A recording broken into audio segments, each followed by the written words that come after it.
तुलसी विवाह की पौराणिक कथा। एक बार शिव ने अपने तेज को समुद्र में फेंक दिया था। उससे एक महातेजस्वी बालक ने जन्म लिया। यह बालक आगे चलकर जलंधर के नाम से पराक्रमी दैत्य राजा बना।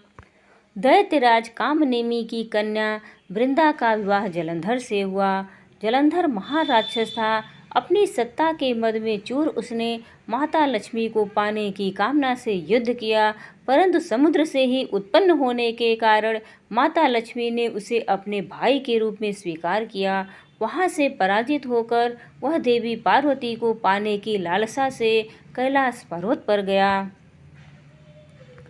भगवान देवादिदेव शिव का ही रूप धारण कर वह माता पार्वती के समीप गया, परंतु मां ने अपने योग बल से उसे तुरंत पहचान लिया तथा वहां से अंतर्ध्यान हो गई। देवी पार्वती ने क्रुद्ध होकर सारा वृत्तांत भगवान विष्णु को सुनाया। जलंधर की पत्नी वृंदा अत्यंत पतिव्रता स्त्री थी। उसी के पतिव्रत धर्म की शक्ति से जलंधर न तो मारा जाता था और न ही पराजित होता था। इसीलिए जलंधर का नाश करने के लिए वृंदा के पतिव्रत धर्म को भंग करना बहुत आवश्यक था।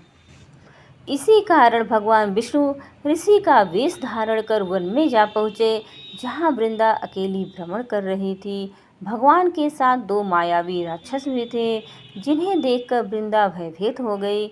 ऋषि ने वृंदा के सामने पल भर में दोनों को भस्म कर दिया। उनकी शक्ति देखकर वृंदा ने कैलाश पर्वत पर महादेव के साथ युद्ध कर रहे अपने पति जलंधर के बारे में पूछा। ऋषि ने अपने माया जाल से दो बानर प्रकट किए। एक बानर के हाथ में जलंधर का सिर था तथा दूसरे के हाथ में धड़। अपने पति की यह दशा देखकर वृंदा मूर्छित होकर गिर पड़ी। होश में आने पर उन्होंने ऋषि रूपी भगवान से विनती की कि वह उसके पति को जीवित कर दे।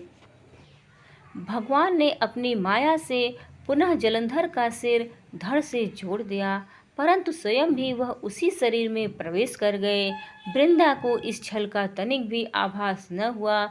जलंधर बने भगवान के साथ वृंदा पतिव्रता का व्यवहार करने लगी, जिससे उसका सतीत्व भंग हो गया। ऐसा होते ही वृंदा का पति जलंधर युद्ध में हार गया। इस सारी लीला को जब वृंदा को पता चला तो उसने क्रुद्ध होकर भगवान विष्णु को हृदयहीन शिला होने का श्राप दे दिया। अपने भक्त के श्राप को भगवान विष्णु ने स्वीकार किया और शालिग्राम पत्थर बन गए। सृष्टि के पालनकर्ता के पत्थर बन जाने से ब्रह्मांड में असंतुलन की स्थिति हो गई। यह देखकर सभी देवी देवताओं ने वृंदा से प्रार्थना की वह भगवान विष्णु को श्राप मुक्त कर दे।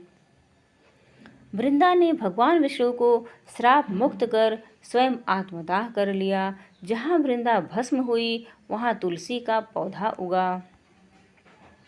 भगवान विष्णु ने वृंदा से कहा, हे वृंदा, तुम अपने सतीत्व के कारण मुझे लक्ष्मी से भी अधिक प्रिय हो गई हो। अब तुम तुलसी के रूप में सदा मेरे साथ रहोगी। तब से हर साल कार्तिक महीने के देव उठौनी एकादशी का दिन तुलसी विवाह के रूप में मनाया जाता है।